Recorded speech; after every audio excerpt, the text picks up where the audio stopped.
Welcome back, everyone. It's November 15th, Friday, November 15th, and we are officially 10 days from Christmas.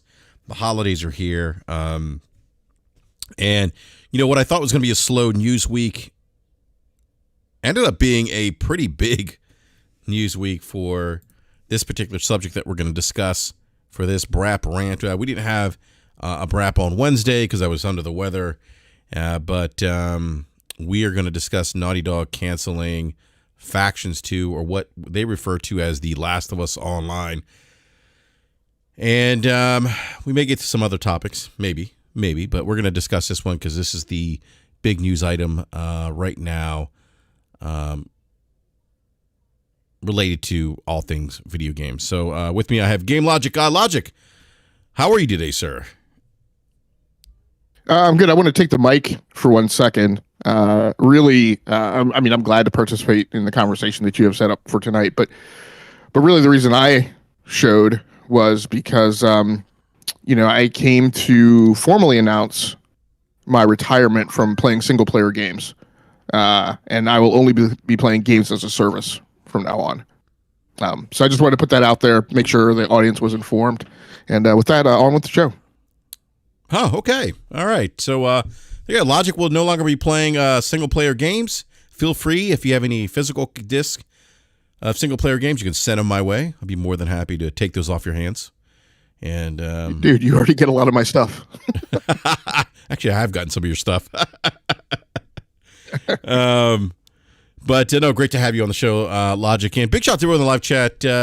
Sorry for the rescheduling and shuffling around of times. I was going to go live today. That didn't work out. And so here we are at 5 o'clock p.m. So, all right, let's get into the Naughty Dog's announcement of canceling Factions 2 or The Last of Us Online. And this was their press release yesterday.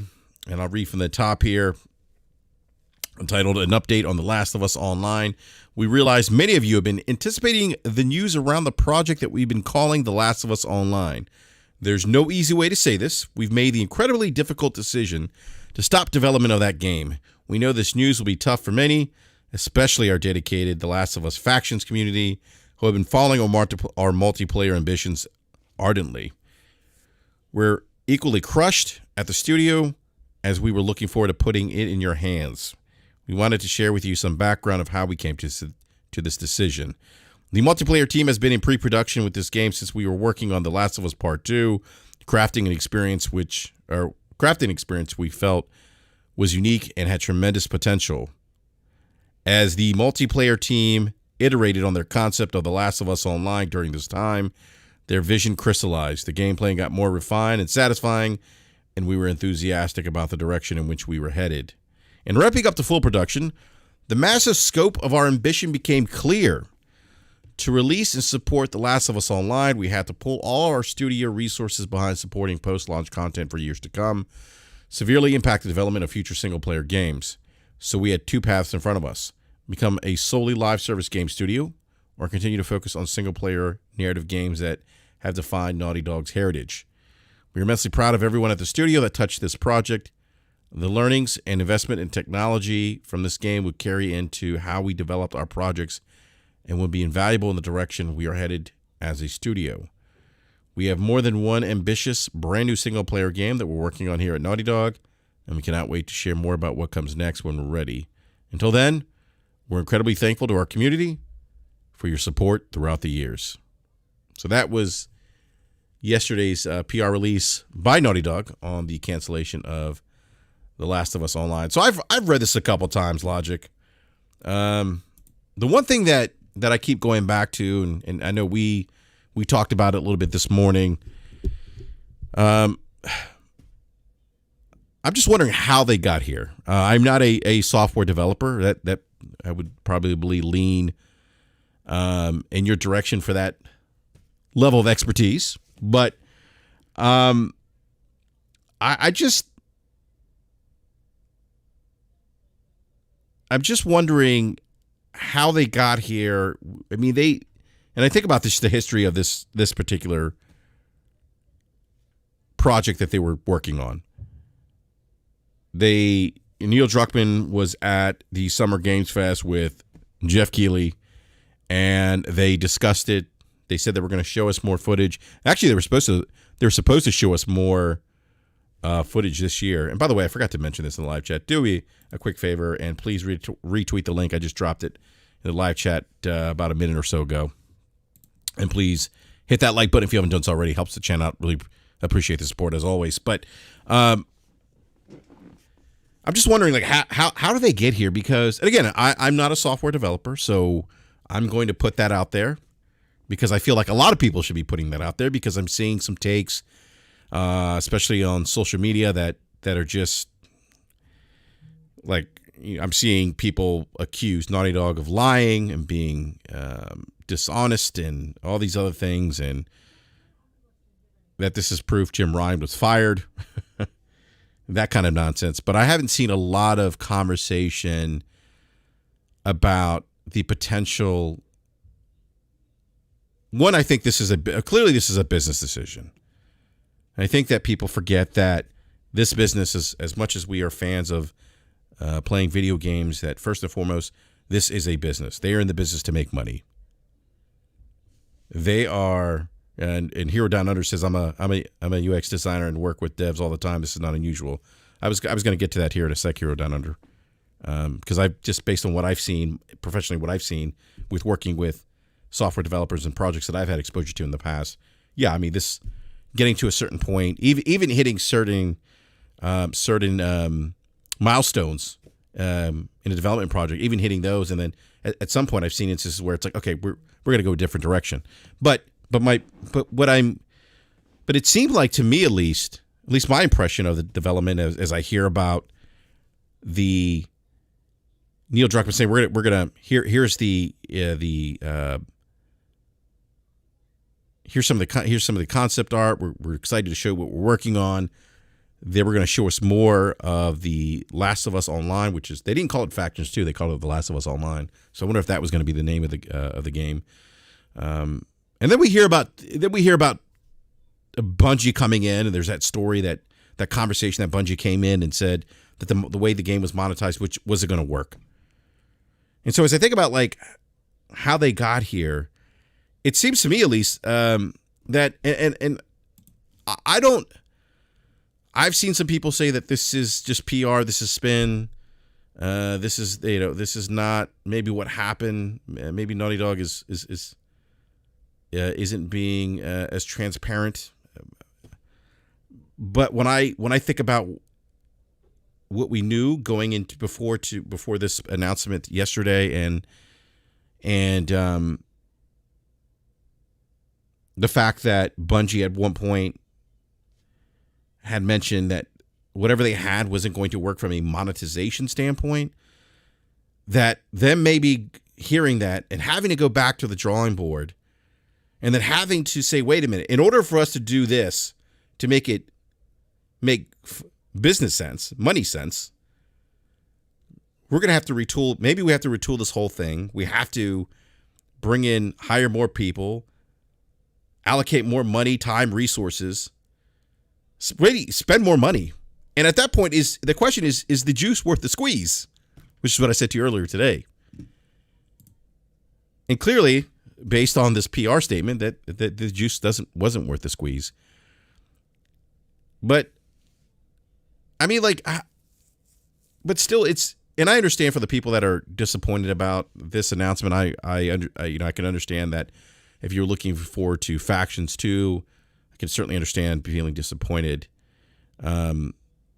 But part of me also thinks, Logic, that this isn't maybe as uncommon as we might think it is, because I pulled some numbers recently, and we've talked about the percentage of games that are actually profitable in gaming.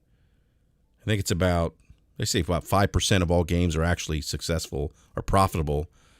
Out of all the video games that are in development, only 20% of video games that are out of all the video games that are in development, only 20% ever make it to retail release. So that means 80% of the games that are in planning, that are being worked on, get scrapped. And then we know about the challenges of games as a service and how difficult that can be. And then you think about what they say in the statement where, hey, we've hit a fork in the road where it's either we're not going to do both. We're not going to expand so big that we're going to do the single player and the games of the service game. And I also wonder too, Logic, when I think about the monetization piece, I wonder if this was going to be a free to play game. Like, I'm wondering if because I'm wondering if like they're looking at like they were going to do like a free to play games of service type game, and the monetization revenue was dependent on that, the monetization structure of the game. So I've seen people say that this is an example of mismanagement by Sony and mismanagement by Naughty Dog. I'm not a developer. I can't speak to that. And I don't want to speculate and say, oh, this is mismanagement, because I don't know. Maybe not. But what are your thoughts on this, Logic? Well, let me start off with a list of questions based on the things that I've seen in the live chat. So the first question I have for anyone rendering an opinion on the topic, I just want to know, just so I understand our audience and kind of some of the things that I'm seeing, who has been part of a software development project that has been canceled. That's just one thing I would kind of like to understand. Can someone who staffed that project be counted as being part of that? Wait, I'm sorry. Say that one more time. Could someone who was part of staffing up that project, would that count? Who was part of staffing up that project? Yeah. No. So I would. I wouldn't count. I'm looking for people who have labor hours that were billable against a project and run, a software development project and run, who, when that project was canceled, they had nowhere to charge their time. That's what I'm kind of looking for. So people who were actually impacted, right? Like not just like one swap. I mean, no offense to you, but like, if you were part of staffing up a project, right, you normally in most corporations you sit on company overhead. So when a project gets canceled, it's not necessarily a direct impact to you, other than no, it's not. If there's such an impact to the business that the total number of heads, right, in staffing or talent acquisition or whatever are actually impacted and go away. Mm. But I'm just looking for people who with that direct insight, right, onto what happens when a software development project gets canceled. Yeah, and the one thing, real quick, Logic. I'm sorry. The one thing I wanted to mention too is that the other thing that I was thinking about this afternoon too is what's going to be the impact of this game being canceled to PlayStation first party and to the demand of the PlayStation product. And I go ahead. You can answer that, but I probably agree with you, but go ahead. Yeah, I mean it's a $26 billion portfolio, so the impact to it is very incredibly infinitesimally small. But so my follow-on questions, because I've seen a few opinions of they should just make Factions 2 and not make it a live service. It should just be like an additional mode that's a pack on. And so part of my question is, again, I just want to know this from people who are saying it. Who else is doing that across the industry? And then I would ask, why would somebody do that? Mm-hmm. And Logic, I was thinking about and to that point about the why wouldn't they just make a multiplayer game? I actually thought about that this afternoon. I'm like, because I thought about it as I was reading the PR release again. I'm like, well, why wouldn't they? Because they made Factions, people did play it, so there's an audience there. But is it a matter of that? Yeah, there's an audience there, but that's not. That audience isn't large enough where it would make sense for them to do Factions like another Factions 1. Yeah, well, I'll come back around to that. I mean, they made Factions 10, 11, 12 years ago. Yeah, and since the industry's changed, by the way, I mean, I think that's one thing that I was thinking about. If I think about multiplayer games, that has changed a lot with games as a service games, these live living games like the Fortnites, the PUBGs, the Call of Duty, which releases every year, which has its own monetization system in place. And but yeah, go ahead, man. Yeah, I think my last question I'll ask the audience before I get around to answering your questions is, Rob Jones and some others are saying, people are making excuses for them. So normally when somebody makes an excuse, they're doing it for a reason because there's something to be gained. So I just want to kind of understand if there's a feeling that trying to explain how things work in software development and how businesses work at the corporate level, if there's a feeling that that's an excuse, I would just kind of like to understand what you think there is for somebody to gain from that. I mean, Rob, if that's it. And this is what I said earlier too. When we started the show. I mean, Rob, you got to understand something. This is all about money.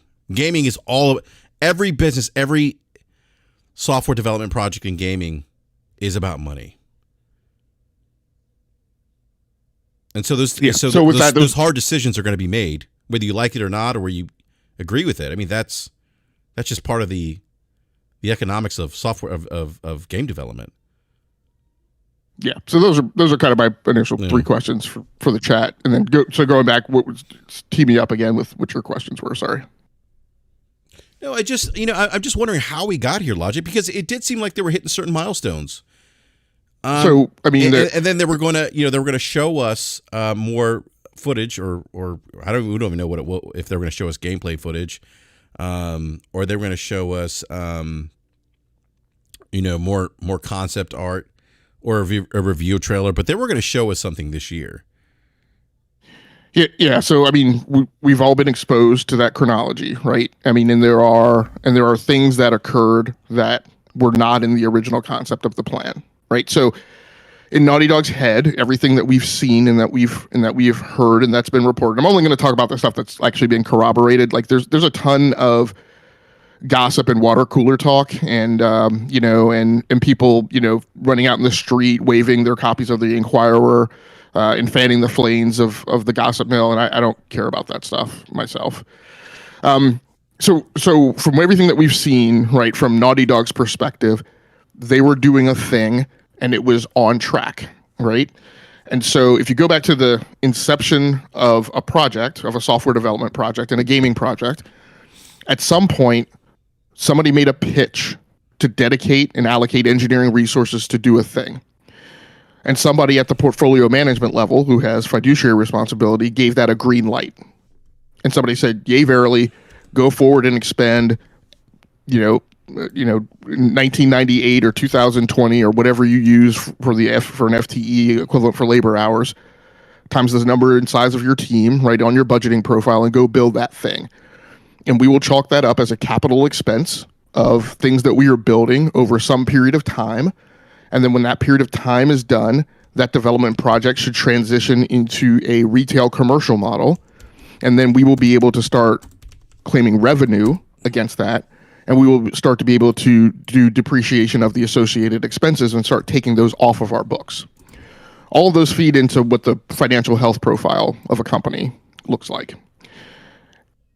As you and I were talking about today, right? At the executive level, any business executive who is charged as a portfolio manager is responsible each year, maybe fiscal year, maybe calendar year, it all depends on how that company functions, for developing something that called AOP or some equivalent, right? Your annual operating plan, which is basically how much money do I expect to spend out of my business unit? How much money do I expect to make out of my business unit?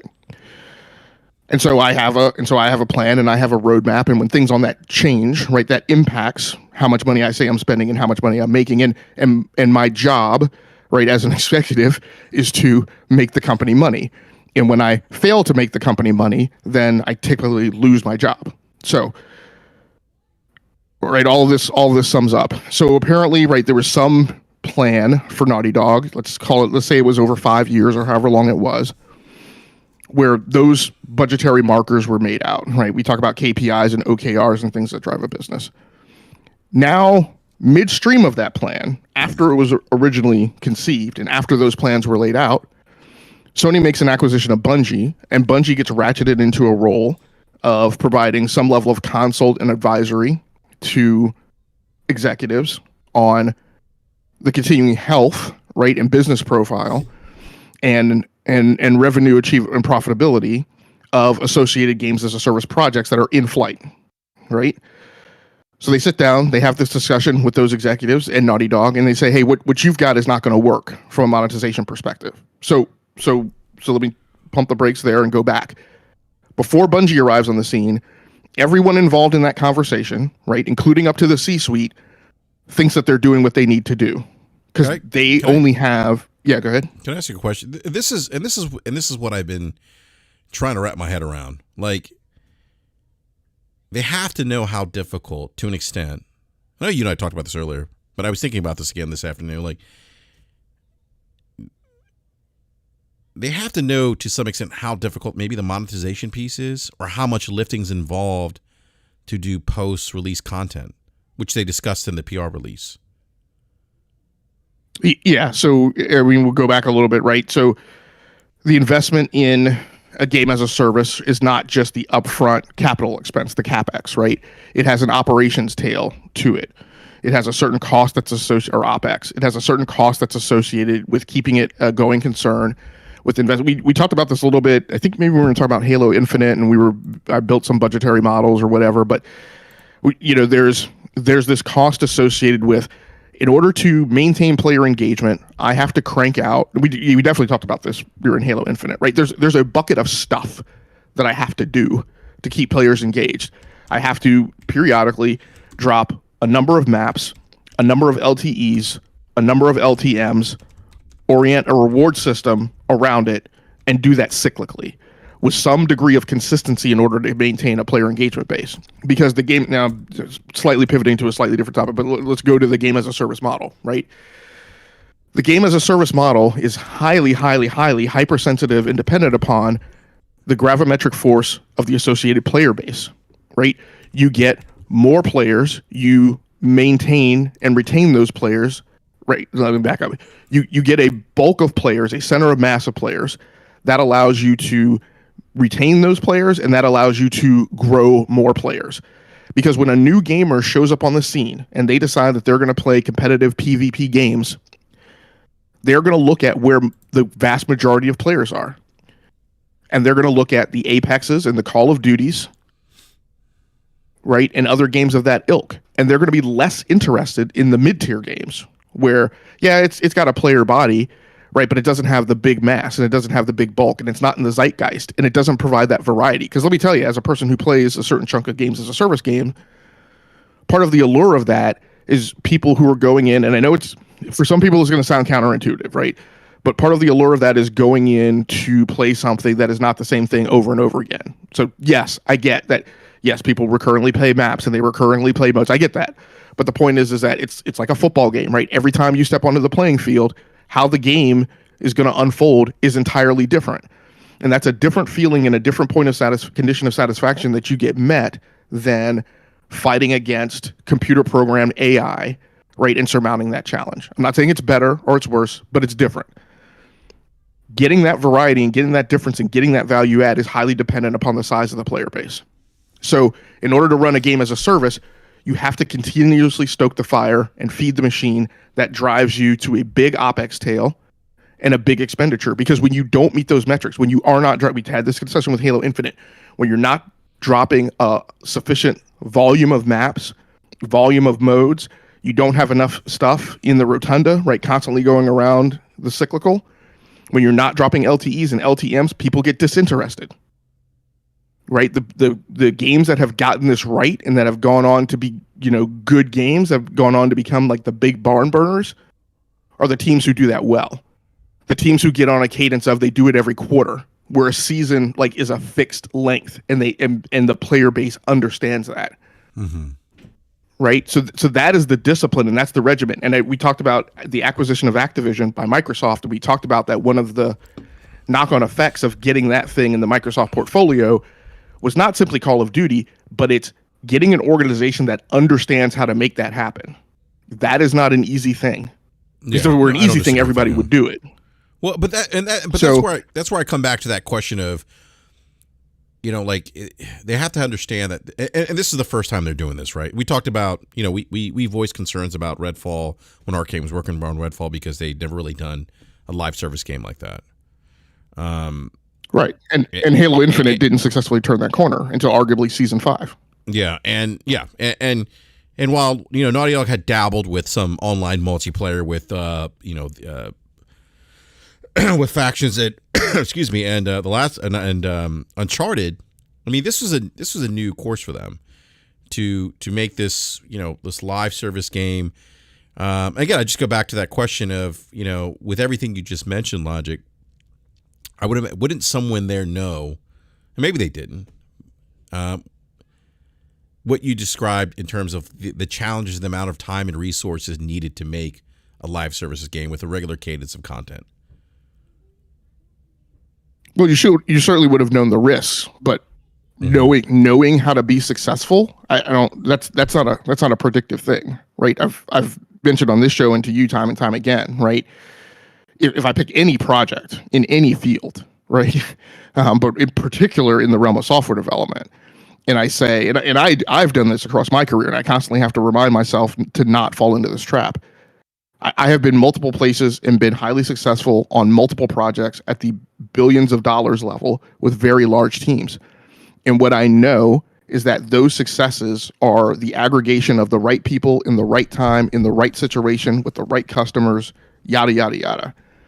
I take any of those variables, right? You and I had a discussion about, how the collision of the Titanic happened and how, all of the operational risk events that happened leading up to that. And if you pluck any of those things out of the timeline, Titanic doesn't hit that iceberg, right? In terms of success, right? If you take any of those things, we talked about this with the Patriots, right? And with Bill Belichick, like if you think that you're going to take that formula, take those 10 variables and plop them into someplace else on the timeline and keep them all consistent and the same, that's just not the way it works. And in particular in software development, because I think there's even a higher number of variables. So by all of this, my point is that Naughty Dog, Sony, PlayStation had a plan. Then Bungie enters the time stream, and the forecast of that plan changed, right?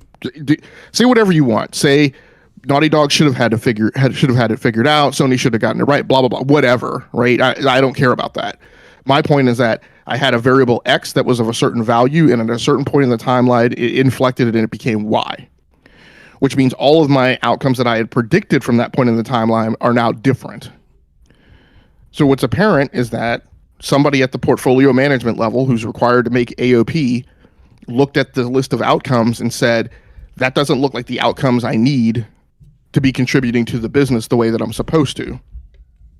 And made the decision that we're going to kill this thing because the upside that I had been calculating does not yield the upside that I was expecting. Mm-hmm. So Bungie enters the time stream. Bungie says, what you've got ain't it. There's this topic of, okay, so now let's just use some round numbers. I had a 5-year timeline. Now, based on this feedback from Bungie, I've got to go retool the woodshed, and I've got another 2 years of time. Well, the portfolio manager didn't plan on an investment of an additional 2 years, and had been expecting for money to start turning. Well, right. That's all figured into it, right? Because that additional headcount yields additional salaries that need to be paid. Blah blah blah. The other part of it is what we've talked about is Naughty Dog has had other projects in run concurrently. So the other part of this formula is that the help that was supposed to arrive on those other projects, because the initial upfront development on factions would have been completed, is now not going to arrive on time.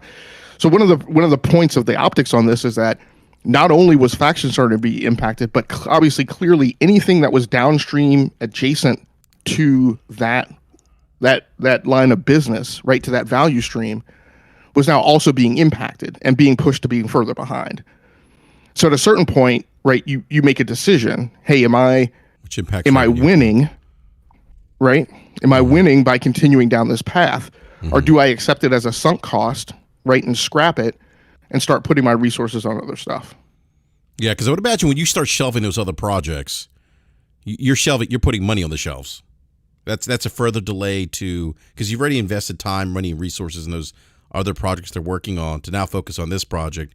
You're pulling resources from those other projects. Those projects get delayed. Now you're just kicking the can down. You're just delaying that. I think that would imagine that ROI on the development for those other games from being released to retail. Not just those other games, but the life cycle of the console, right? So let's add this to the formula. For all of the R&D that I invest, all of the hit that I take for every console that I sell until the console itself turns the corner and becomes profitable. All of that has an attach rate to the software portfolio that I'm building underneath it, right? So for the continuing delay of delivery of a project and in how it may be impacting other stuff, right? And we talked about this at the beginning of the generation, that Jim Ryan had made the comment that what he wanted was higher productivity out of his marquee studios. He wanted more games per the life cycle of a given console being the primary console on the market. Yeah, he didn't want like six. So again, he didn't want 7-8 year development cycles for first party games. Right. So let's just again pick round numbers. What he was saying is, out of Sucker Punch, Naughty Dog, maybe not, I wouldn't include Bend in that, but whatever. Insomniac, Sony Santa Monica. What he was saying was, hey, you guys normally give me, I don't know, 8 games per life cycle of a PlayStation console. This life cycle, I want 12. Right. And then you have to fractionally look at how that plays out across the studios and figure out how do you get to that productivity number. And so, again, right, if you continue working on Factions and you start doubting its profitability, then you start saying, okay, am I going to invest 2 more years in the profitability, right, in Factions when I have doubts of its profitability, eating 2 more years of life cycle out of the PlayStation 5 and negatively impacting these other projects that are in the queue behind it, expecting additional engineers to show up to the fight, right, and start accelerating them to get to delivery within the PlayStation 5 lifecycle? Or do I pull those resources, put them on those other projects, maybe get 2 games out, right, in the remainder of the PlayStation 5 lifecycle versus this one game who I don't have a lot of confidence in its profitability on? Yeah. And then if you even release the game and you're kind of on the fence about whether or not that it makes sense to continue working on that game. Let's just say you decide, you know what, we're gonna continue development. We're gonna release the game. Then you have to factor in, I would imagine, what you talked about, that long tail, you know, that of continuously putting out content at a regular cadence. They mentioned that in the PR statement. You know, and then you know, yeah, and then so I mean, you think about the amount of resources it takes to pull that off. Now you're probably thinking about growing the size of your studio, because we know that Bungie grew tremendously during its time with putting out Destiny. Yeah, to the point that, in my opinion, that, as I've mentioned on the show before, that growth exceeded their leadership's own capability, right, to really run that show.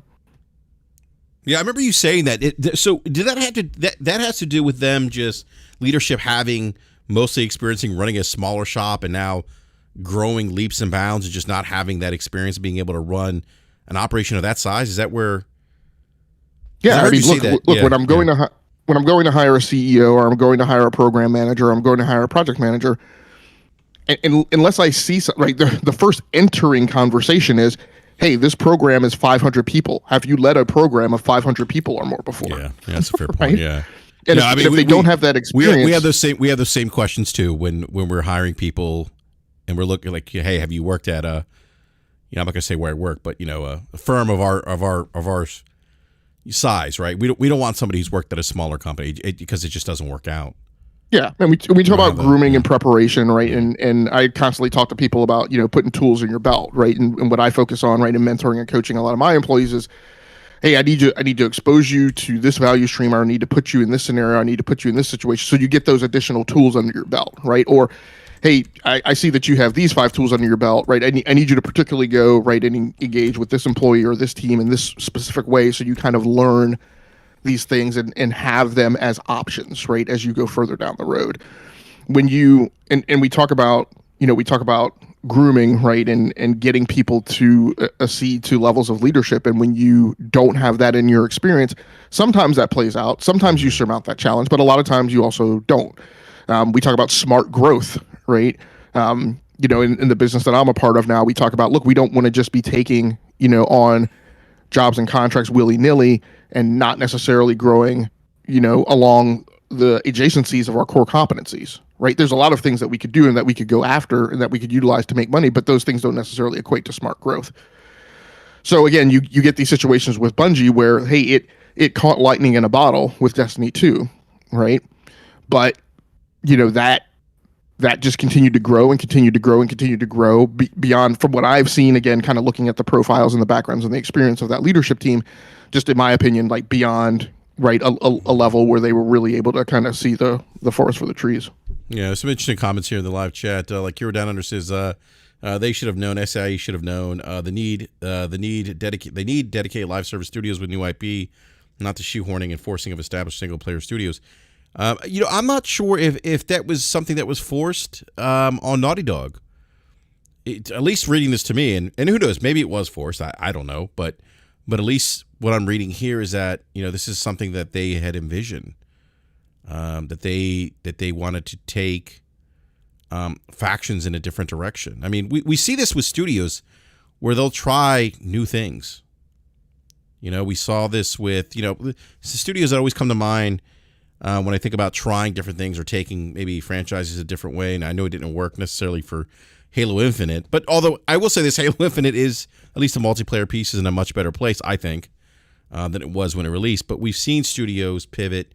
Saw it with what's it called? We always talk about Guerrilla Games, pivoting to a new franchise with Horizon, the Horizon series, and Forbidden West and Zero Dawn, and then also making a VR version of that game. They're also, if I'm not mistaken, they're also working on a multiplayer version of that game. So I mean, we have seen studios decide to pivot on their own and try. I don't know if it's logic. Maybe you would know better than I would, but I don't know if it's a matter of pushing creative boundaries. They want to try different things. I would assume that's the case, but we have seen, I think, instances of other studios that have tried to push the creative bounds of what they've previously done to put out something new, something compelling for gamers. Yeah, and some do. And I mean, you and I both talked earlier today and mentioned that, we have our thresholds for speculation. And like, I personally, right, working in the domain, right, as a salary professional, I'm very reticent to kind of visit on the intentions of a team. I don't take kindly to people when they do it with mine. I've had specific, very direct conversations with people who have. But because at the end of the day, again, my perspective is, customers get to say what they want. They don't get to tell developers how, right? That's So, I mean, the notion that like SIE should have known,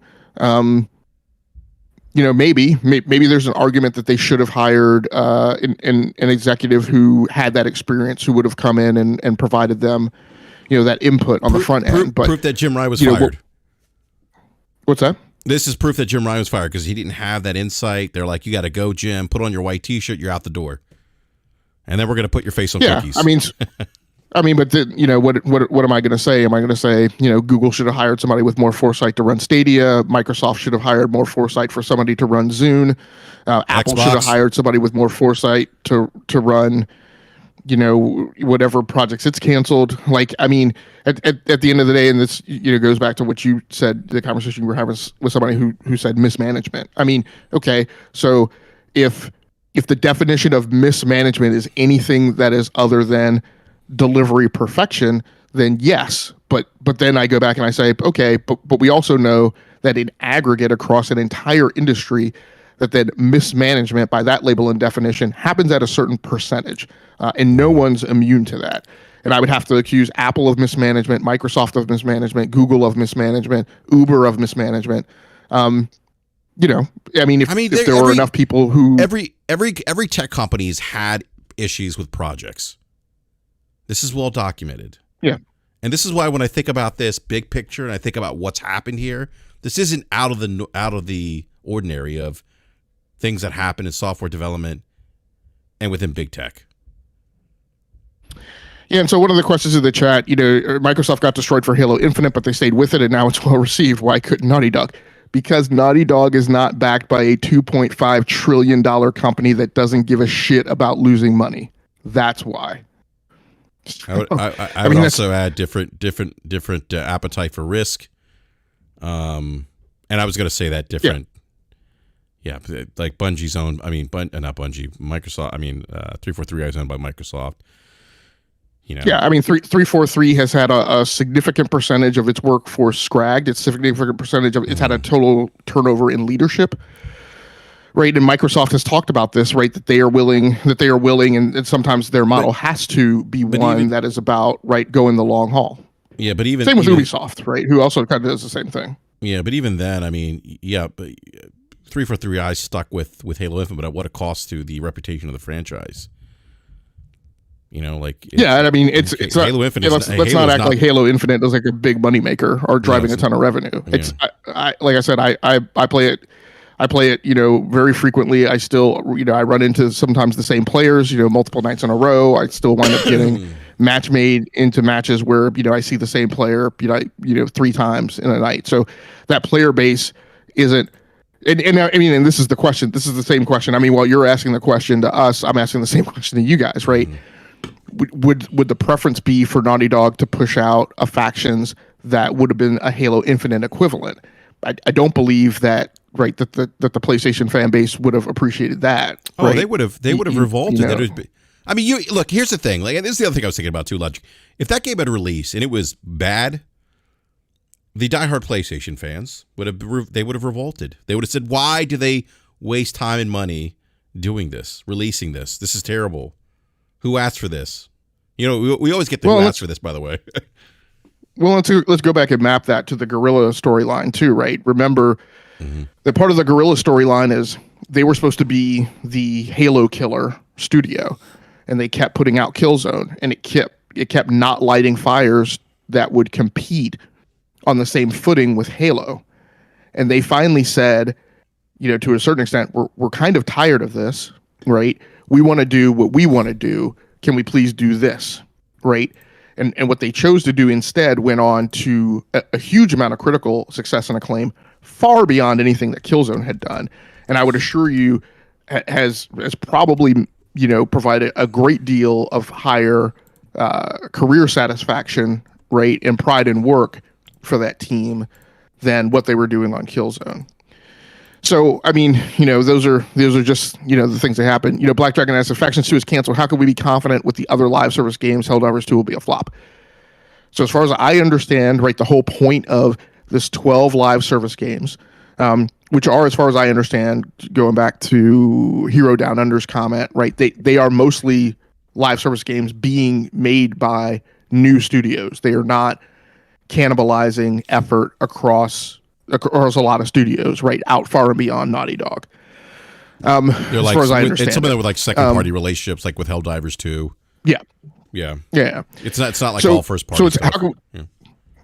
I mean, so how can we be confident that the other live service games? I mean, my understanding was, again, the expectation that if we push out 12, given the high likelihood that lots of them are going to fail, that the expectation should be that there is going to be a high amount of attrition amongst those projects, right? They're not all going to land and stick the landing and grow and become, and be lightning in a bottle and be in Apex Legends, right? The hope is that, a couple of them will.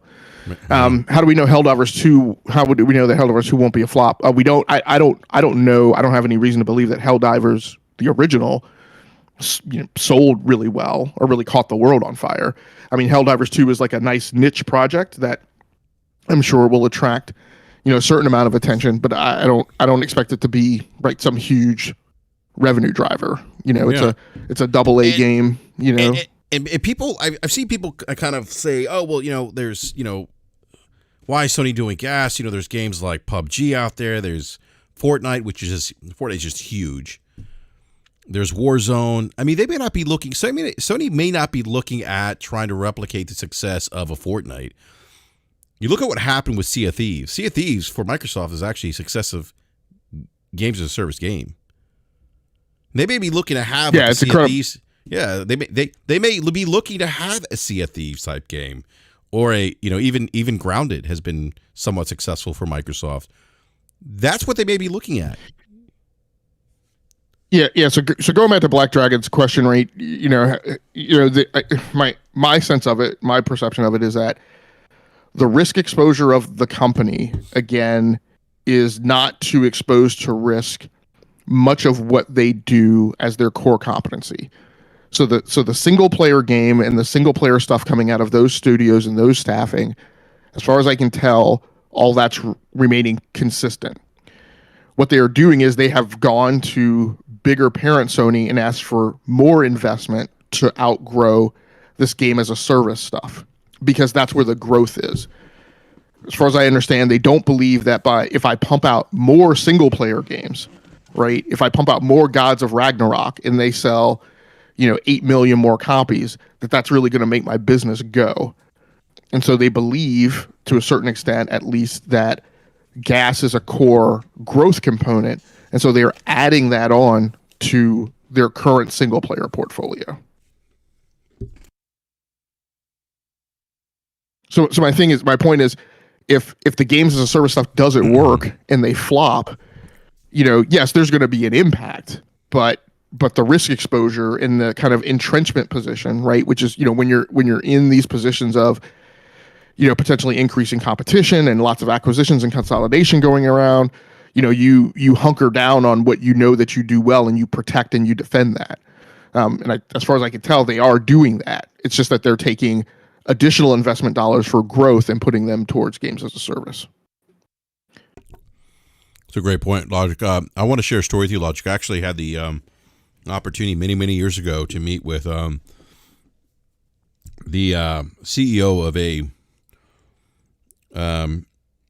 for the company I work for. It was a $1 billion company, huge global footprint. CEO happened to come into our Washington D.C. office. I'll never forget what he said. This is probably, I think this is 2010, I think it is.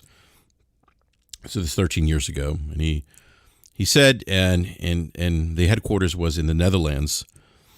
And he was here, and he said, and he came in, he said, Americans, they only care about, profitability. It's about growth. It's about growth. And he said it like 3 times. I'm like, it's interesting. So what you're saying just made, you said about companies having, different appetites for risk. That even in different parts of the world, that the perspective of growth and profitability can vary based on region. And I just thought about that conversation with the CEO where he said that, and I was actually surprised because, I'm like, no, it should be about profitability. He's like, no, it's about growth. It's about growth. It's always about growing the business. I said, oh, okay. So anyway, I just thought about that as you were talking, and I'm eating this amazing brownie cookie or something my wife made for the holidays. This is freaking fantastic. So if you hear me chewing, there are different scenarios. Yeah. There are different scenarios, right? You can grow while your profitability decreases, and what picture does that paint? That paints the picture that you're investing, right, in order to grow, that you're taking profit losses, right? That we talk about Microsoft, and you're potentially following loss leader strategies in order to get to greater market share, right? Which is why we have absolutely zero concept of what the profitability of the Xbox division is, because Microsoft doesn't talk about it. So those types of scenarios can definitely happen. So I mean, as I always do, I chunk these things up into 3 buckets. So going back right to the comment, and again, I think I appreciated the answer that I caught from Ron or whatever. I think Ron or Rob was trying to say that we were making excuses, but he was like that there are other people out there making excuses. I chunk these things up into 3 buckets, right? And my point was I don't have anything to gain by making an excuse. I could care less, right? But I chunk these things up into 3 buckets, right? The Walking Dead 3 questions that Rick Grimes would always ask is kind of how I frame it. But how does the canceling of factions impact me? Doesn't impact me one iota. I played factions for a little bit. It's the type of game that to me is like Overwatch, where it was fun to play, but it was only fun to play with mutuals and friends. It was not fun to play with randoms. And I don't personally have a ton of friends who were interested in factions, so it's a nothing burger to me. How do I think it's going to impact the rest of the market? My assessment, based on what I'm seeing, is that I believe that this so-called supposed demand signal for a large demographic that was rabidly hungry for factions is a false flag. I don't believe that exists. I don't believe that demand signal's out on the market. I would, go back to, your guy at GameStop or Best Buy. You're not saying that nobody wants factions. You're just saying that. I want to clarify that because I know somebody. Small. Yeah, someone's Right. going to say later on, oh, he's saying nobody wants it, and that's not what he's saying. Yeah. No, but I mean that's absolutely what people say when we say, you know, there are potentially people impacted by split screen. Well, nobody wants split screen. Well, I'm saying the same thing. Like but using the same rubric, nobody wants factions.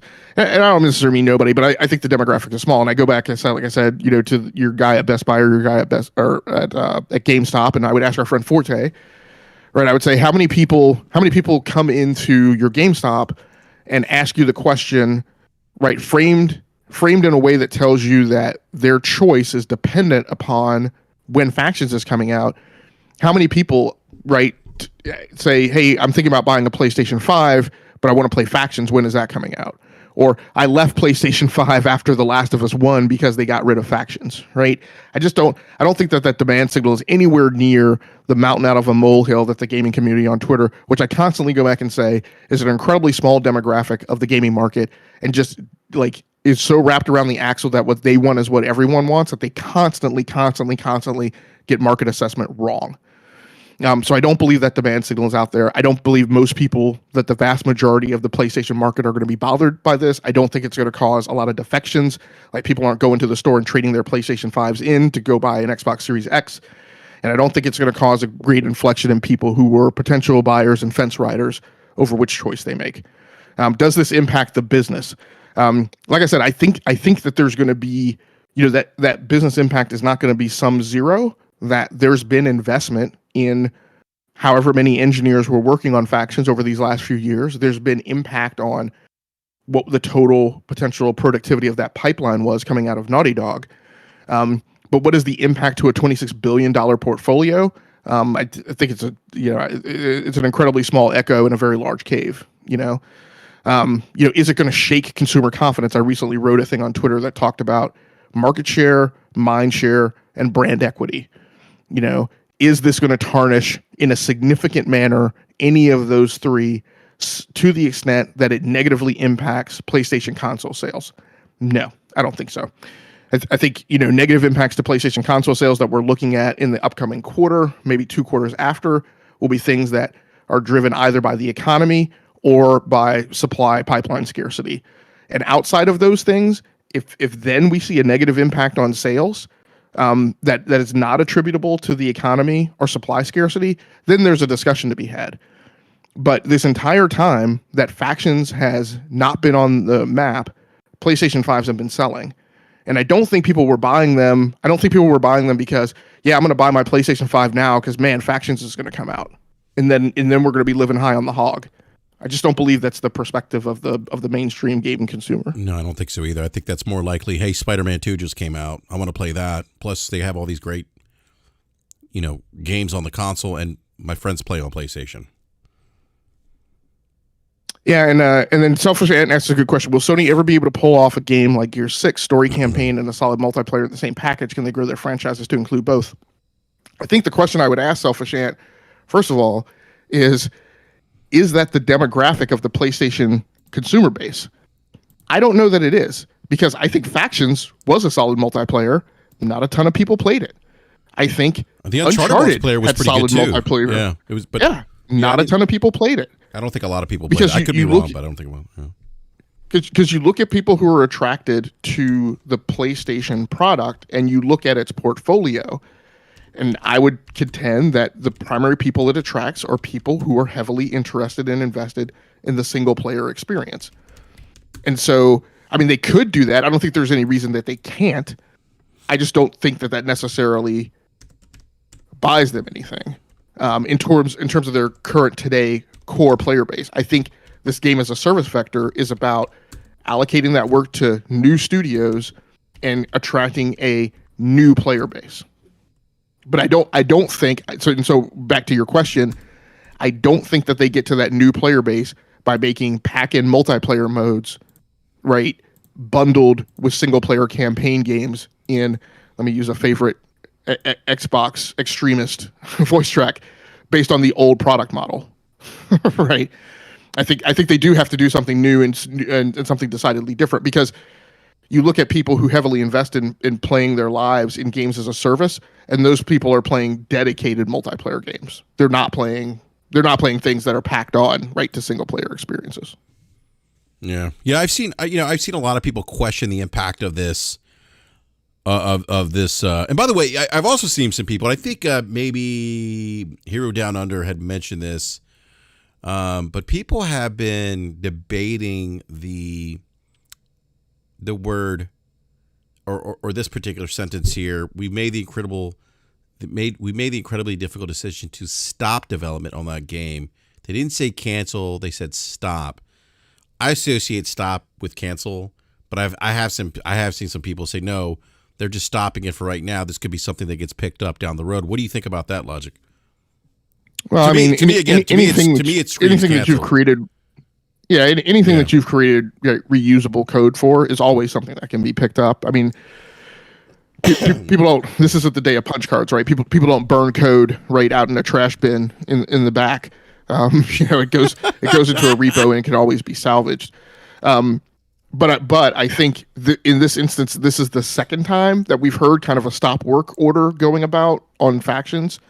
And I think, as I said last time, right? I think and at that point, the last time we heard it, the notion was that they probably have some very small band of merry men, right, still working on it. And I use men as a gender neutral term.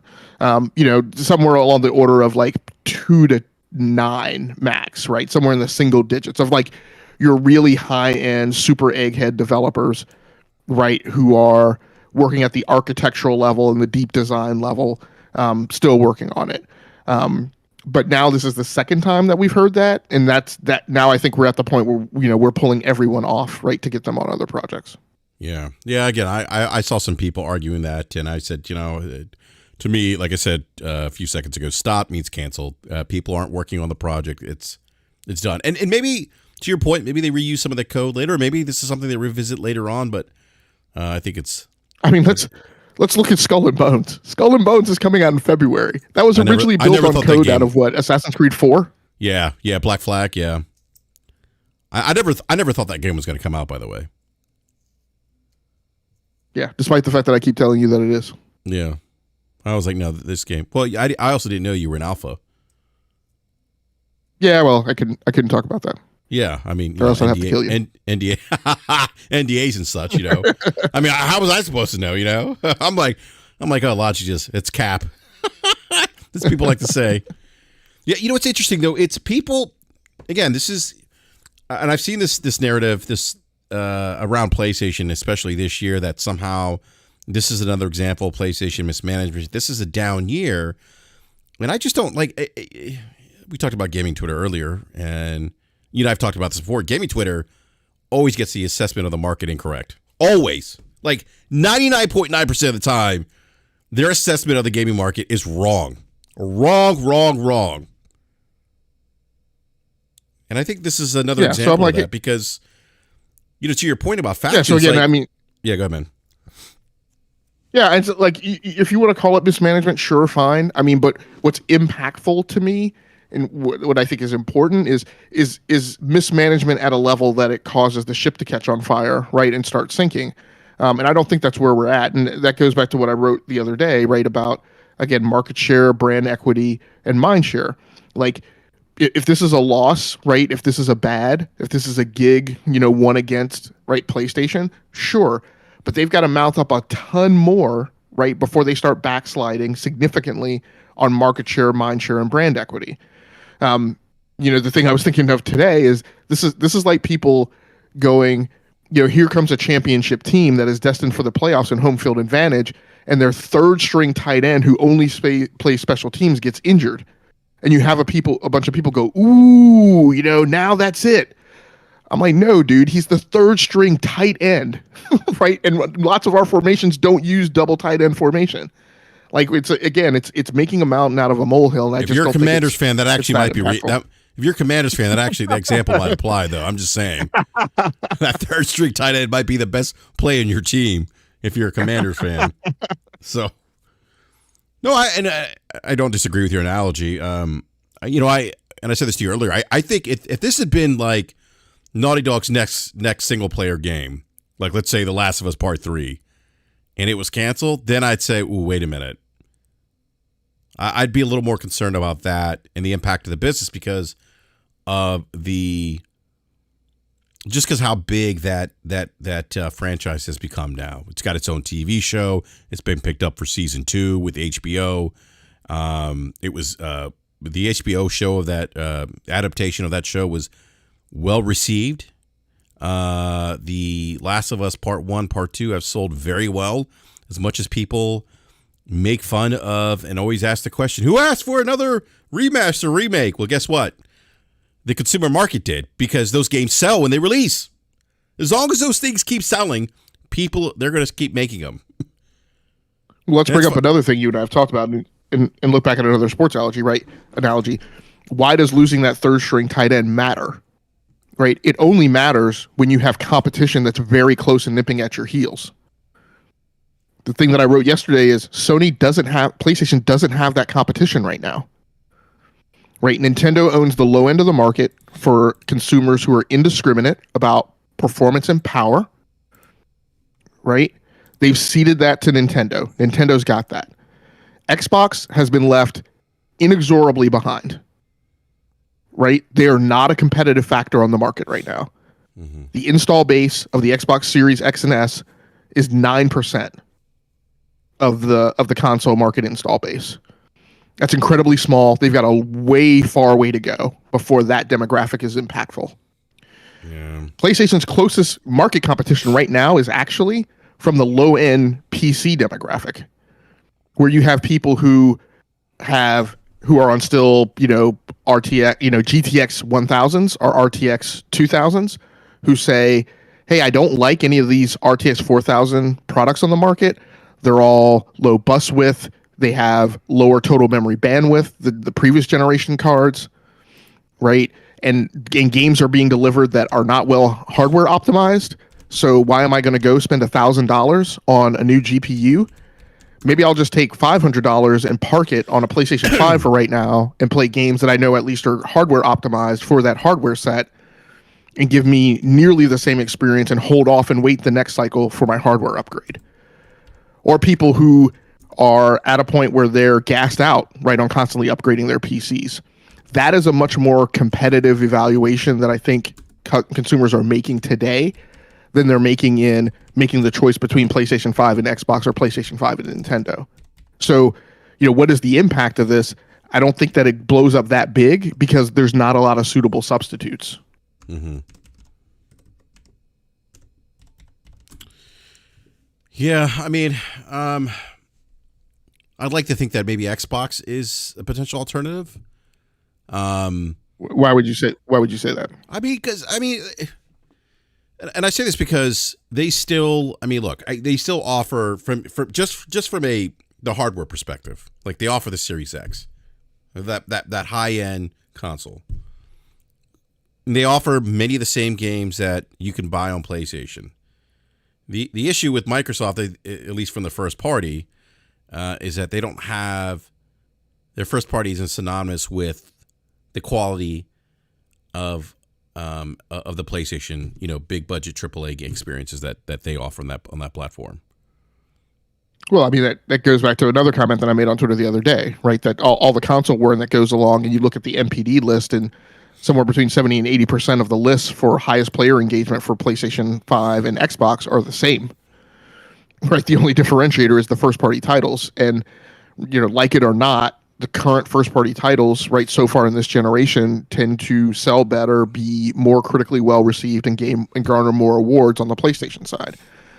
So somebody making that choice, right, probably, arguably, just from a probability standpoint, lands on PlayStation. Now, we've also talked about, right, the demographic that wants low cost of access, right? And those people will make that competitive decision and wind up on Xbox. But like I said, to date, that's yielded a total of the addressable market of like 9% that's landed on Xbox as a decision.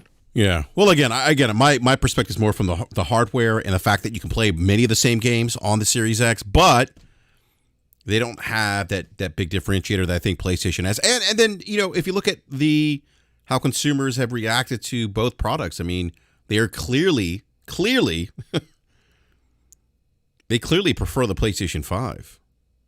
I mean, you just saw the recent Circana numbers. You saw what's happening in Europe, where I know in Europe GameIndustry.biz reported that the series consoles are still down negative 23% in November, which is your holiday season, which is when your holiday season kicks off, when people start going and buying out gifts.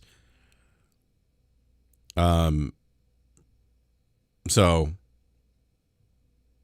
yeah, I mean, I don't disagree to your point that I think from a demand perspective, there's not a suitable competitor that's on par with PlayStation 5 right now. There's always possibly an inflection point. There's always the possibility that you're going to encourage and incentivize the growth and rise of a demographic that wants to buy Ford more so than Cadillac. That's always possible. But that's why I say that's why we have this thing going on that people call a console war that's really a socioeconomic class war. Because there are a rising number of people who want Fords, and there's a bunch of people out there who buy Cadillacs, and both of them hate each other for fear that the Ford clan will cause an inflection point on the market that makes the market want to build more Fords instead of Cadillacs. And that people who like buying Cadillacs are going to lose access to the stuff that they want. That's a great analogy because that's exactly what you see. You hear people talk about the potential impact to quality of video games because of Game Pass.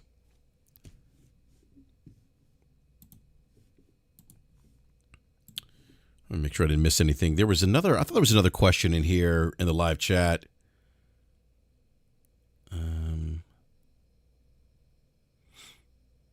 And Josh Ayers makes a good comment. And Josh, that's kind of where I am. You know, what is worse for Sony to release a bad game from a prestigious studio or to cancel a game, right? And my whole thing with, you know, if Naughty Dog had gone down the path of releasing a Factions that would have been bad, I mean, it's not just releasing a game that tarnishes their mind share and brand equity, right? That thing, again, it has an operations tail to it, right? It has an anchor, right, that potentially drags them further down the well, right, as they try and respond to it. I mean, deal with it. Somebody said earlier they already put out a bad version of the game on PC or whatever earlier this year. I was like, yeah, they did, but they also patched that thing like more than 11 times. And if you look at its Steam user community reviews, it's gone from negative to being a highly positive and well-received game. And that's just a different commercial and consumer performance vector than what we see from Starfield and Forza Motorsport. Yeah. I do want to go back to one of the other points I want to make about some of the conversation around, you know, PlayStation mismanagement. This has been a down year for PlayStation. I don't agree with that assessment, only because they did release Spider-Man 2. People only focus on. It's funny. I started until you brought this up. I had never really thought about this until you brought this up one time. I think you'd mentioned something about how PC doesn't have a first party studio. And you don't hear that conversation from PC gamers, right? Oh my God, where's that PC exclusive at? They just play their games. They play whatever game that's good or they enjoy that releases on that platform, and they don't think twice about it. And I was thinking about that with PlayStation. Like, I think, look, I think. If you look at the body of work that PlayStation has done this console generation from the release of from an exclusive perspective point of view, I think that they've done a really good job. I'd even argue they've done a much better job in the first 3 years of the PlayStation 5 they did with the PlayStation 4 in terms of exclusives. And if you look at 2024, we have Rise of the Ronin. Which is coming out March 2024. The month before, we have Final Fantasy VII Rebirth and Helldivers 2. And I think I'm missing one other game that might be coming exclusive as well. Oh, and then we have the Last of Us Part 2 remaster that comes out in January 2024 with the added roguelike game mode. Yeah. So Josh Ayers says Microsoft. I was going to say one more thing here, real quick. But outside of that, I mean, you're still, even when these first party games are released, you're still getting good games from third party developers. And I'm like, well, what if? I'm just wondering, like, what are people playing when these games don't release? and again, I started thinking about that when you described how the experience that PC gamers have where the PC gamers we don't have a first party studio. We don't have a Naughty Dog. We don't have that. Valve, maybe if they decide to lift a finger and put out a game. But go ahead. Yeah. So Josh Ayer said the chat. Gosh dang it. Microsoft seems to have So Josh, are you saying a cussed marketing budget? Do you think that has affected Xbox? It seems to have cut marketing budget. Do you think that has affected Xbox sales? I don't know. I don't know how much they've cut marketing budget. I mean, they certainly market Game Pass. I think what's impacted Xbox sales, quite honestly, is Microsoft's own rhetoric that you don't need an Xbox to play Xbox games. That combined with not having a large volume of games that cause people to go out and buy Xboxes. Some of this stuff in the chat. So Apex Predator says Xbox's 2024 lineup is wild. Let's hope they can actually nail it this time. So Apex, I just asked, just help me out. What is on the 2024 slate, like officially? Just because I think good on them. They've announced to the largest extent, not in its entirety, but to a very large extent, what all of the studios are working on. Hellblade 2 is slated for 2024. We don't have a exact date in 2024, but that is slated for 2024. So I knew about that one. Yeah. But I mean, but my point is there's a ton of games that are announced, but I don't necessarily I'm not tracking what dates have been announced for them. And I'd also kind of like to understand just how many of those are just the year.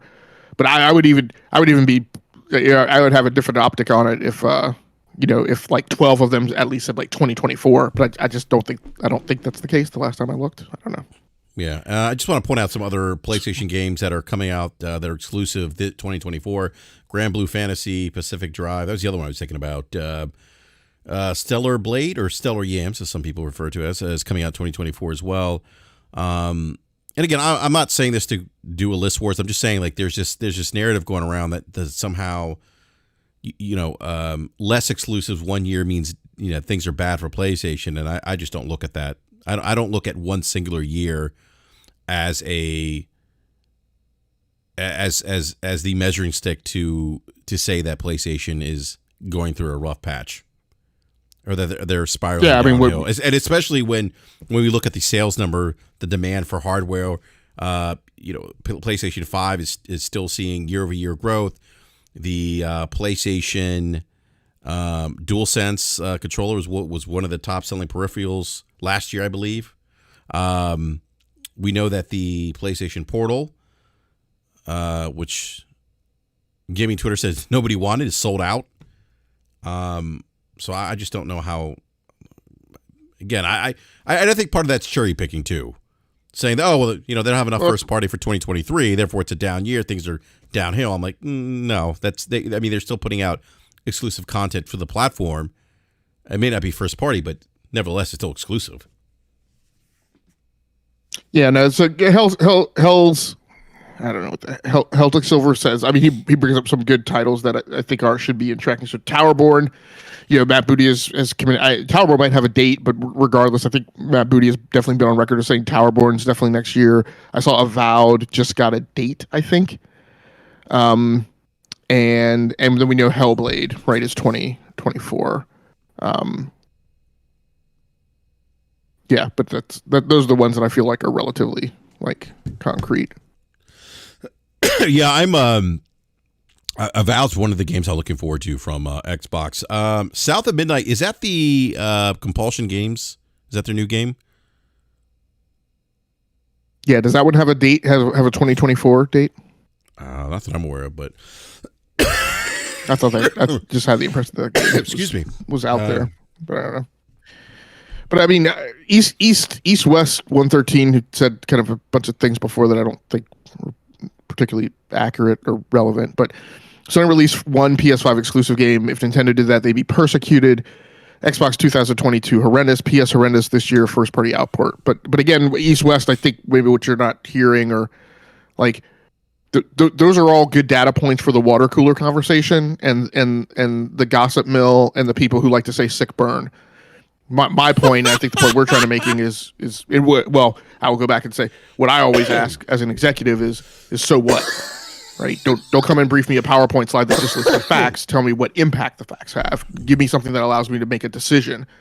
And my point is that yes, I mean we can definitely say so. We can claim that all these things went on, right? The people who were in the chat and in the comments saying, yeah, Sony's definitely got to show up at TGAs. And I'm like, why?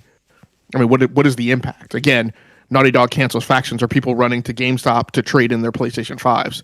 Because if that doesn't happen, then I just don't know what it matters. If we see, like I said, if we see a slowdown in sales this quarter or next quarter, right, that's not attributable to the economy or supply scarcity, then it don't matter. But what I keep going back to is your mainstream gaming consumer doesn't know, doesn't care, doesn't give a shit. Because that's not why they bought a PlayStation 5. The purchase of their PlayStation 5 was not dependent upon a promise of factions being delivered. So the fact that it's canceled is a zero impact, is what my contention is. Yeah, and even like with Nintendo, like that's so funny you mentioned water cooler talk, but he's like oh, Nintendo would get persecuted or something, whatever he said. I mean, even when Nintendo goes between periods of being quiet, I mean, their platform's still doing well. Their consumers are still playing video games. That's what I'm saying. Like everyone's complaining or making a big deal about lack of first party. But at the end of the day, if you're not playing first party, what are you playing? More than likely playing third party content.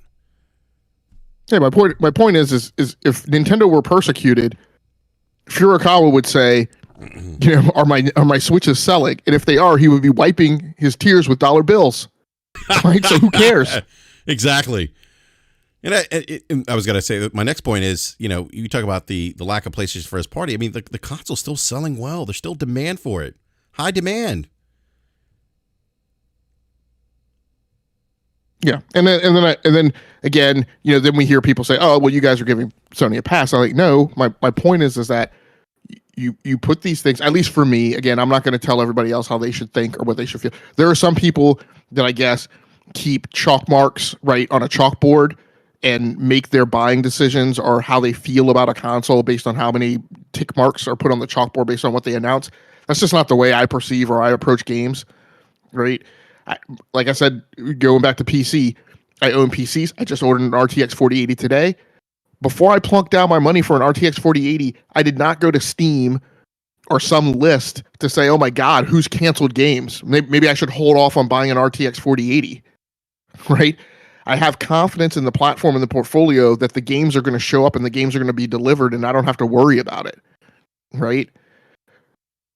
I don't feel as strongly about PlayStation, but I feel much closer on that end of the spectrum for that product and that platform than I do about some others. I don't worry about whether or not games are going to show up, right, on PlayStation 5. I mean, there's always going to be games on platforms. Yeah. And I know someone's gonna be like, "Oh, you guys don't keep the same energy with Microsoft." I know that's gonna come up because of this conversation, but there are big differences between Microsoft's their management of their portfolio pipeline or production pipeline versus PlayStation's. Yeah, I mean, for me, the personal differences is that Starfield, in my opinion, didn't stick the landing. It wasn't as compelling a game to play as some other things were. Forza Motorsport to me was a fall off from what the rest of the series has been. I talked to you guys about it today. I would, to a certain extent, not to a certain extent, I enjoy going back and playing Forza Horizon 5 right now more so than playing Forza Motorsport. There are other racing games out that I prefer playing than Forza Motorsport, right? Whereas Forza Motorsport was a crown jewel that I used to hold up, but the landing of this particular version didn't stick it for me, and so. And I mean, when we talk about personal preferences and compelling experiences and where they are, to me, they're on other platforms, and that's why I don't worry. Again, if things go on long enough, it's not like I started worrying about Xbox, right? The day the Xbox One launched, right? I doubled down for the Xbox Scorpio. I went for Game Pass when they announced day and date, right? I've been a Game Pass Ultimate subscriber, right? I've invested in the platform. Where they have gotten to with me took a very long time, right? And I maintain faith for a very long time. It just so happens that at this point I'm past my point of maintaining faith, right? But as you guys yourselves have mentioned, right, people don't, or maybe you guys haven't. I've contended People don't hop platforms willy-nilly, right? That's why people tend to land on iPhone and stay there for a very long time, right? And be very reticent about leaving. People are very reticent about switching. This is why I say it's not like Microsoft was going to buy Activision. There are going to be like, tens of millions of people defecting from PlayStation to go to Activision. That's just not going to happen. I mean, these things take time, and they're an evolution and they're an erosion of a database of a player base, right? To get there. Yeah, I mean, you mentioned kind of like a mass exodus to the other platform. I mean, we saw that at the start of this console generation, where Microsoft offered a cheap entry point with the Xbox Series S, and people thought that was going to be kind of Microsoft's Trojan horse. It just didn't play out that way. People are in their ecosystems now. I mean, I think Phil's even admitted the generation they should have lost was the Xbox One generation, because that's the generation where people really got tied to their digital libraries, their ecosystem there. So, Apex Predator says, yeah, but what confidence has Sony shown this year? But Apex, I hope you heard what I said, right? At least for me, it doesn't happen in a span of 12 months. Right, you make a $500 investment in a console. I'm hoping that and I'm guessing like in a 12-month time span, you don't decide to jump ship. Maybe, I don't know. I mean, player was, what did player say? It was in the top 5 most. Starfield's still doing well according to MPD. It was in the top 5 most played. I guess I would ask where. If it's in the top 5 on Xbox, that doesn't surprise me. I think that the choices and options there are fairly limited. If I'm looking at the Steam user list. Again, I may have missed it my first run through, but I don't see it on here. In top 5 most played on Steam, Baldur's Gate is in the top 3. Call of Duty is in the top 6. Is in 6. Cyberpunk's in 8. Destiny 2's at 11. Right, Deep Rock Galactic is 17. I don't see Starfield listed here. Great Scott Half-Life is at number 20. It's probably on Xbox, yeah. And what Logic says, he feels like they didn't stick the landing. That has nothing to do with MAU per se, monthly active users or player engagement for Starfield. He's just saying it just didn't stick the landing for him. Yeah, player. You're saying it's in the MPD what? Like there are multiple data points in MPD. So I'm asking you to tighten up like what you're saying. And look, I hope I try to do an incredibly dedicated job of separating when I'm talking about me, when I'm talking about the market, and when I'm talking about the business. So please just attach commentary to what I'm saying. What I said about Starfield was me. It didn't stick the landing for me. In the context of that statement, I don't give a shit what MPD says for player engagement numbers, because that's how everybody else feels. If I start talking about how the rest of the market is responding to Starfield, then that comment back is applicable. It's not applicable when it's me. Yeah, I think player is trying to. I think he's maybe talking about the sales numbers. I don't know. No, I think he's trying to say, because you're saying it didn't stick the landing. I think he's saying, oh, wait a minute, I got this. He's holding up a piece of paper, shaking. I got the proof. It stuck the landing. I could be wrong. Maybe he's not doing that. But I will say this, at least with PlayStation, look, I buy PlayStation, the PlayStation console. I mostly get my PC is my primary gaming platform, and I buy the PlayStation 5 mostly for their exclusives. So yeah, I mean, I do understand people wanting their exclusives, but look, if I'm not gaming on my PlayStation, I'm gaming on my PC, and I'm just as happy gaming on my PC.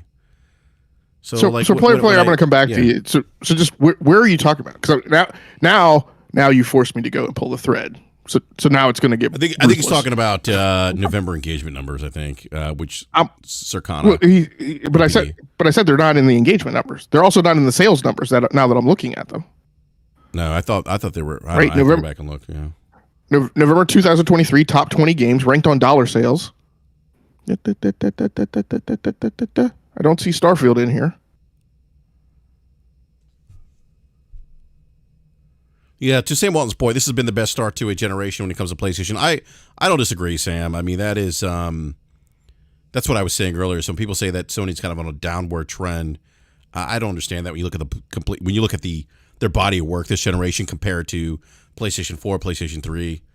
I mean, they've done a really good job at delivering exclusives, whether or not it's first party, second party, or third party exclusives. They've done a pretty good job at bringing content that you can only play on PlayStation.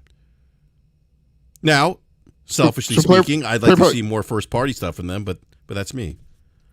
So Player Play is now saying Mao. I think we've all, I mean, on this show we've made our commentary about what Mao to me doesn't mean anything unless it means money.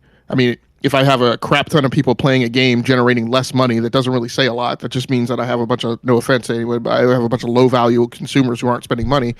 But I mean, again, what are you looking at for Mao? What do you mean by that? Low. So you're saying if you have a million, if you're saying you have, I'm saying if I have 100, if I have 100 million people spending $10 million, that's not as good, in my opinion. That's not as good a business a value prop to me as a business.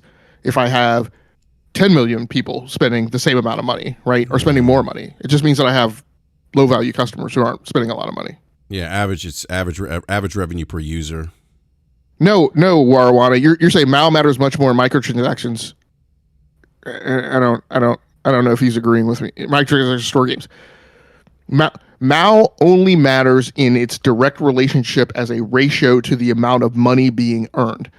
So having high numbers in and of and by itself doesn't mean anything, right? There are a ton of players on Fortnite who don't spend any money, right? What matters is when you have those numbers of players who are spending a crap ton of money in aggregate. Yeah, player. Okay, Warwan is saying I agree with you. Okay, sorry. Yeah, no, I thought that War was agreeing with you. Play say Fortnite content making money now. No one's saying they're not making money. But we're talking about is average revenue per user as relates to Mao. Mao doesn't mean anything unless you know the average revenue per user. That's what we're discussing here. Yeah, the ARPU. Because player, you're. Again, like you can play. You can have 500,000 people in a game, right? Monthly active users. But if each is spending a penny, that's not a lot of money. That's the point. Like I hope that makes sense. I'm trying to simplify this as like. And player, you've been here enough. You're a graduate of the class of this podcast. he just likes to debate, man. He likes to go back and forth and yeah. You know that when you say they're top Mao, my immediate next question is going to be based on what source. So earlier you were talking about Mao as an aggregate, and I was looking for player engagement numbers by platform. Now you're incrementally picking individual titles and saying they're top Mao, and now I'm at where are you pulling that data from? Because I don't know that data's out there or been presented. He's just saying, yeah, but player, you just brought up if you're saying that you're just saying a lot of people playing Starfield. Then why would you bring up Fortnite content making money now? Like we're not even saying. Well, that. again, I'm still looking for where it says a lot of people are playing Starfield. Yeah, player. Why don't you drop a link in the chat? Let us see what the Circana stats, because I'm looking at it now. I don't see it. I'm looking for it right now. I don't see it either.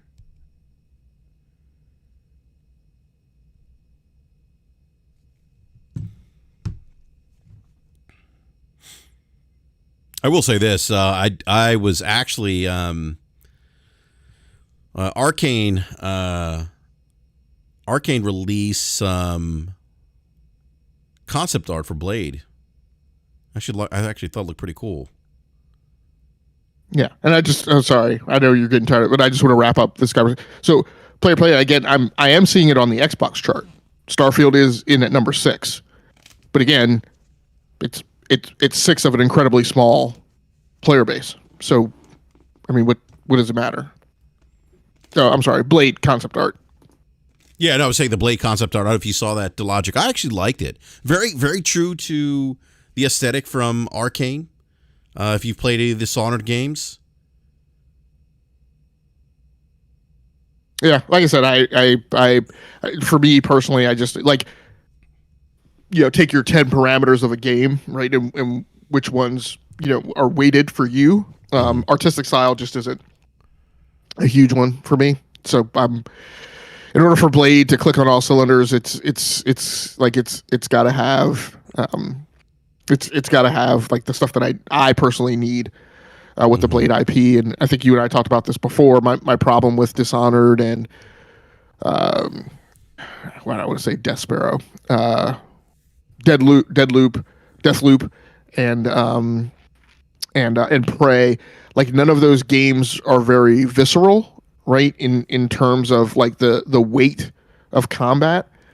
And I'm like, to me, what's in my head, and again, I'm not saying that way I think about it is right or the one way is, going back to the movies, right? The combat of Blade is like very impactful. Like you feel like he's hitting people with like a stone, right? When he hits people, and that's kind of what I want to see from a gameplay perspective. And I just don't know that. Yeah, I just don't know that that's in the Arcane bailiwick. No, they I mean their combat hasn't been what you described in their other games, but I think the aesthetic, the art, like what they showed, the concept art, like that actually looks pretty cool to me. And so, I'm like Blade. I mean, this is probably going to be. Oh, I know how you feel about me hyping up games, Logic, but I'm hyped. I'm hyped for Blade. I'm excited. I think, look, regardless if this game is a Xbox exclusive or not, which I'm leaning towards it being exclusive, although I do think it's kind of odd that they haven't announced exclusivity yet. And I wonder if that has to do with the fact that maybe this game is going to be a game that releases on the next Xbox, the next generation. I mean, that's why they haven't announced it as being exclusive. But still, I would imagine that it would at least say Xbox exclusive. Well, let me ask, you were hyped for Diablo 4 on consoles too, weren't you? Look, man, we're not going to talk about Diablo 4 right now. Look, BRAP doesn't always bat 1,000, all right? I was hyped for Diablo 4, and then some other games came out, and I never went back. So, look, but yeah, look, a Blade game, I'm hyped. I'm hyped for it. Any comic book adaptation of a video game, I'll probably get excited for. Yeah, I'm hyped for any Arcane Leon game. So I mean, what I'm glad about is, as far as we can tell, this is not a project that was forced on them. This was something they wanted to do. Creative director appeared very passionate about the project, and that's what I like to see. Look, said the story. This is why I want to see developers. Story resonated with him, yeah. This is why I want to see developers speaking at Game Award shows, right? It's not because of all the foolish stuff that other people come up. It's because what a developer says, what the creative director says, conveys a lot more to me about a game than the trailer, right? That's why I like the Ubisoft showcase, right, at Summer Game Fest, right? Because they paraded out each of their games, and with each one of their games, their creative director or their technical director came out and explained what the game is. It wasn't just trailer palooza. It was an intimate discussion with a creative who was hands-on with the IP, hands-on with the project, right, shepherding the creative process through, right, from cradle to grave. And that to me is far more impactful and speaks to me about, what a game is and why I should pay attention to it. Yeah. By the way, Jeff Keighley announced viewership, 17% increase year over year. The most viewership of any games award show the last 10 years that they've been doing this. Yes. So can Gamer Twitter please STFU about what it is you want out of the Game Awards and why you're not happy with it? Yeah. Look, I don't really mean STFU. I just mean please gain the self-awareness to understand that the show isn't for you. Well, I was going to say that if it's not checking off your box, it may not be for you anymore. And that's fair. But I also think it's fair to criticize, to offer some criticism, constructive criticism, of course, of the Game Awards. One of the things I mentioned was the kind of rushing off the stage and not having the developers being able to accept their awards. I felt like Keighley had kind of rushed through, and I know we talked about this last week, but Keighley kind of rushed through some of the winners or some of the different categories pretty quickly. And but now with the death of E3, yeah, I mean, I think constructive criticism, not Jeff Keighley's on the take, not he's in PlayStation's pocket, not he's just a Kojima love fest fan. I'm like, look, I mean, he kind of is like the Kojima thing's a little weird, man. I went back and looked at that, he's like this giddy little kid. I'm like, what is happening here? But this is why I wanted you to listen to the microcast, right? Because one of the things is that I hadn't really put in my head is like, look, I understand what people are saying, like, oh, it would have been great for, you know, for Larian Studios to get, you know, more time on the stage, right, than Kojima. I'm like, let's back up and put this in the context of, like, you know, rock stars and entertainment and like other celebrities that I think we're a little more accustomed to, like, kind of ranking and understanding and putting in lists, right? Understand what a Kojima is, right?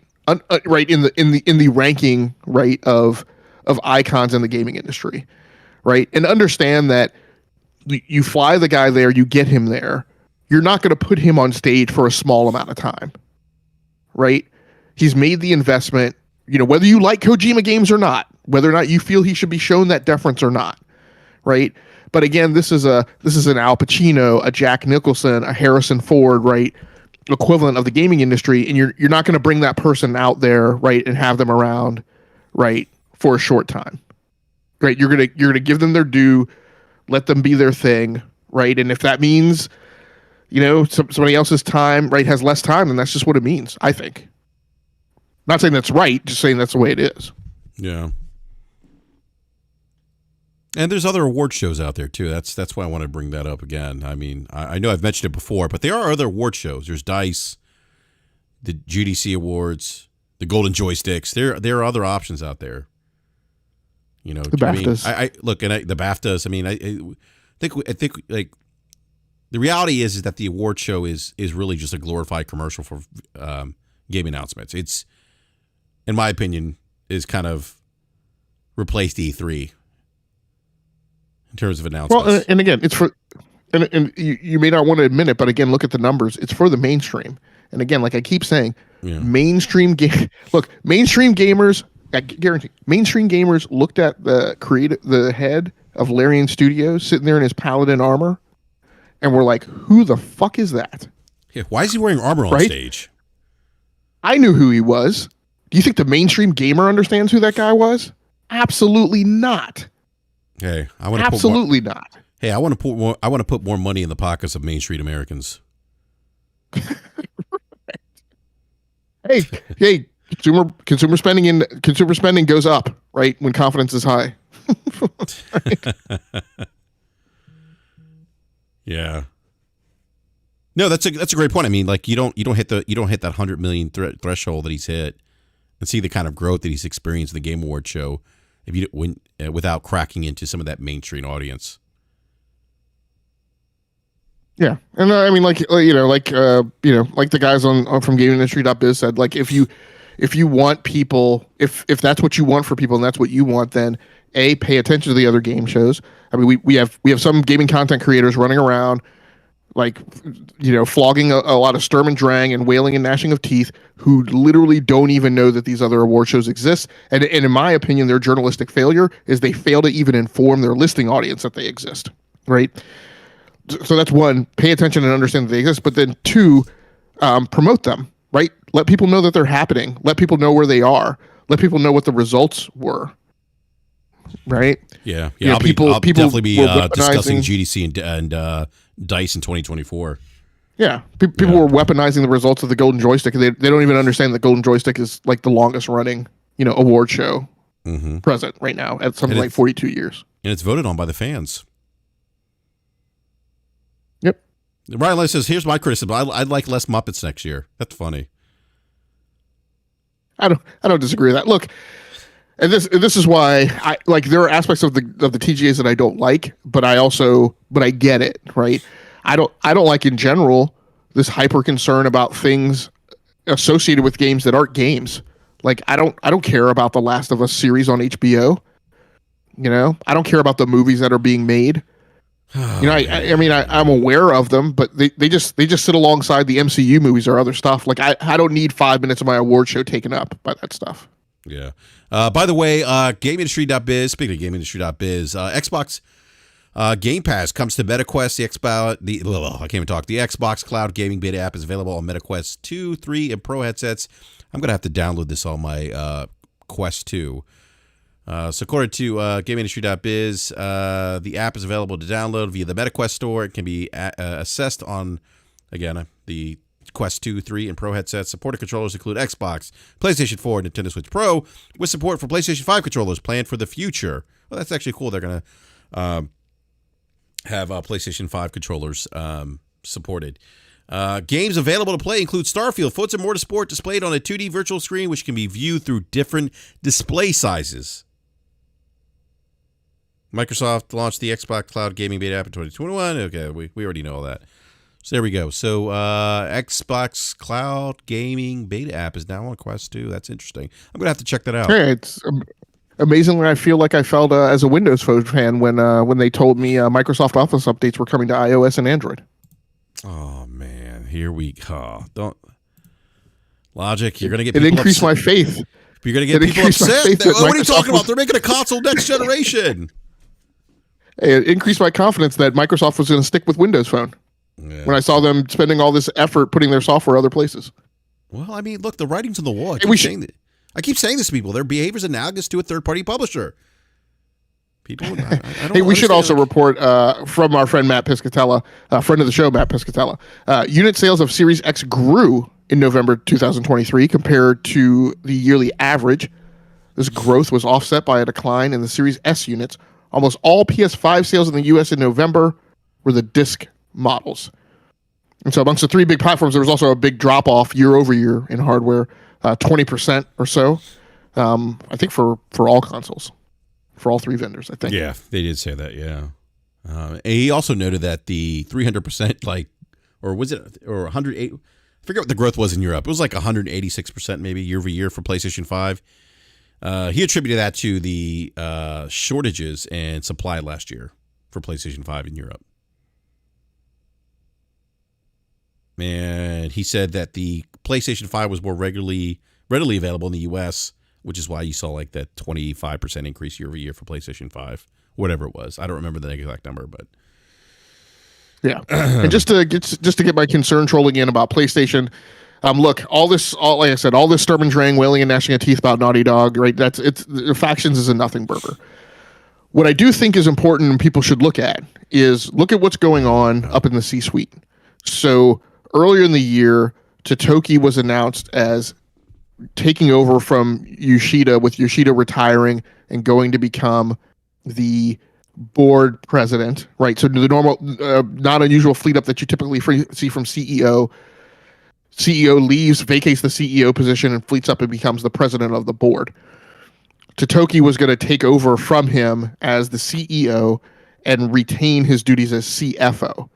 In the wake of the Jim Ryan retirement announcement, that has shifted. And I have seen no further mention that Yoshida leaving.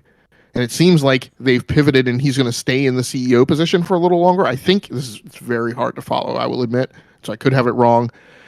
And Totoki, instead of double hatting as the CEO and CFO, is now dual hatting as the head of PlayStation, as the PlayStation CEO and the CFO. And so that weirdness and uncertainty in my mind of what's going on, right? When you relate that to the whole, like Connie Booth, right, being asked to leave, and I forget what the lady's name is who fleeted up and replaced her. That doesn't necessarily cause me concern, but what I would say is from my opinion, right, in terms of health of the business, it will be better, particularly from a technology and an engineering standpoint, approaching the midpoint of the generation and needing to start the spool up for next generation. The sooner a full-time CEO is in that position and starts being able to set a consistent, holistic, clear, and transparent strategic vision for the entirety of the business unit, I think the better and healthier the business will be. But that is more concerning to me than Naughty Dog canceling factions.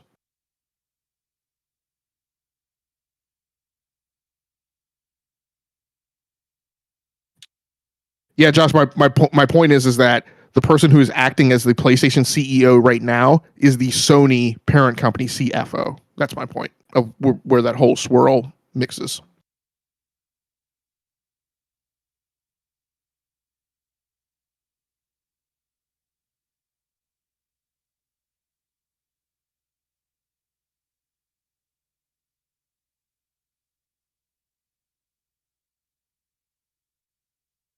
BRAP, are you still here? You know what? I was talking. I had my mic muted. No, I was just saying that Hiroki Totoki is the current Sony Group president, or Sony Group Corporation. He's the president, CEO, and CFO, and will assume the role of chairman of SAE effective October 2023. Effective April 1st, 2024, Mr. Totoki will be appointed interim CEO of SAE while he continues his current role at the Sony Group Corporation. Oh, no, yeah, that's a good point, Joshua. BRAP made that mistake earlier today. When I talk about Yoshida, I'm not talking about Shuhei. I'm talking about Kenichiro Yoshida, who is the CEO of Sony Parent Group, not Shuhei Yoshida, who's like, I can't remember what his role is, but he's like director of PlayStation creative partnerships or something like that. He's doing his world tour, talking with indie development companies, I think is his role right now. We've talked about succession planning internally with corporations in the past. Are you surprised that like Herman Hulse hasn't been tapped on the shoulder to replace Jim Ryan or somebody within SIE? Okay, so look, for the listeners, that to me is a little like, wait a minute, and it could be, and just before you answer the question, but I'm thinking maybe it has to do with the potential pivot that Sony's looking at doing. And maybe they may be looking for somebody who's got a little more experience and, managing, games as a service games, just a more diverse portfolio of content, and platforms where you might find your games. Somebody has more experience managing a more diverse, a business unit made up of a diverse series of lines of business. Our value streams. What I was actually going to say is I suspect, what I was warning the audience, look, I'm heavily in the realm of speculation here. Like, this is not right. But my personal feeling is, from what I have observed of Herman Hulse and where I see his interest and where he speaks up, is my belief is that he's not interested in that position. That he wants to stay firmly embedded on being a leadership of the creative vertical of the business unit, and not get heavily mired down into the finances of how much we should charge for games and how much profit margin needs to come out of this thing and that or the other. I think he wants to be oriented around managing the studios and helping them make decisions on what game titles and types and things like that should be coming out of there as a portfolio.